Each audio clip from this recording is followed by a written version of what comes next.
Joining me for more about the rise in monkeypox cases and how it impacts the Black community are Dr. Bernard Ashby and political commentator Craig Long. Dr. Ashby, I want to start with you. Should the Black community as a whole be worried or concerned? So as a whole, the risk of getting the monkeypox virus is very low. But if you're from the community, the LGBT community, particularly if you're a man who has sex with men, you are particularly high risk. And therefore, if you're from that subsegment, I do agree that you should be on high alert and you should be seeking out vaccination as soon as possible. And also being aware of what resources are available to you. We know that the White House has now declared monkeypox a public health emergency, Craig. Should they be doing more? There's always more that they can do. I think Dr. Bernard, he hit it on the nail. Getting the resources that they need to be able to get the help to the people that need the help. My thing is, I'm wondering when the White House and when everybody's going to start talking about the elephant in the room. All the data, everything is pointing towards one particular group of people that are being affected the most by this monkeypox virus.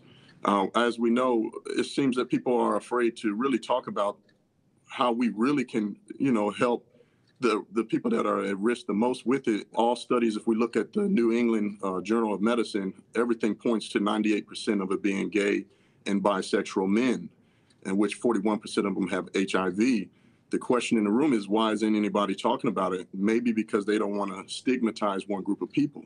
Dr. Ashby, listening to what Craig is saying, obviously there's been many reports about where the virus is sort of lingering right now as far as, specific communities.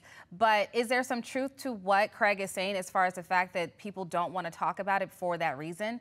Well, I was actually impressed that Craig knew the data, and he is actually correct with regards to the population being affected.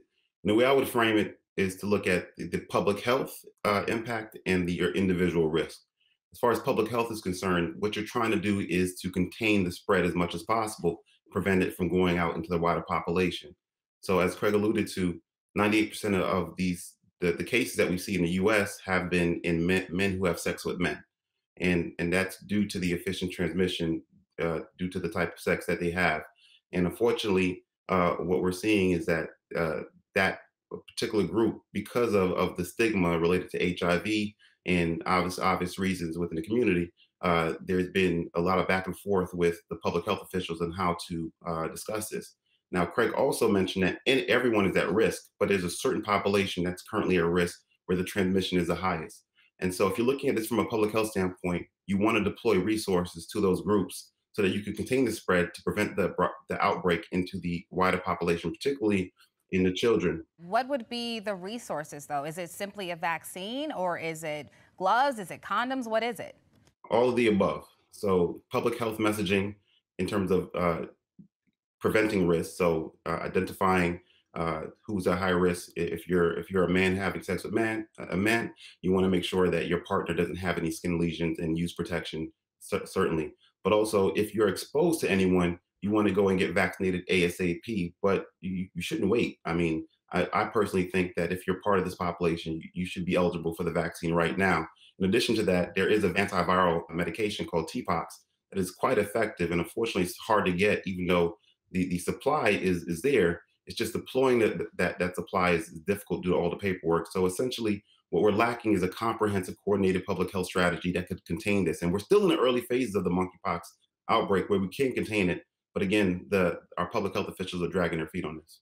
Craig, do you think the rest of the community should be afraid of this? I mean, we know that viruses do not discriminate, right? So even though one community may be impacted over the other, doesn't mean that all of us are not at risk. So let me get your response to that. One thing that they can do, the same way that they did with COVID, where at the beginning they said, we need to just lock down for 14 days to slow the spread.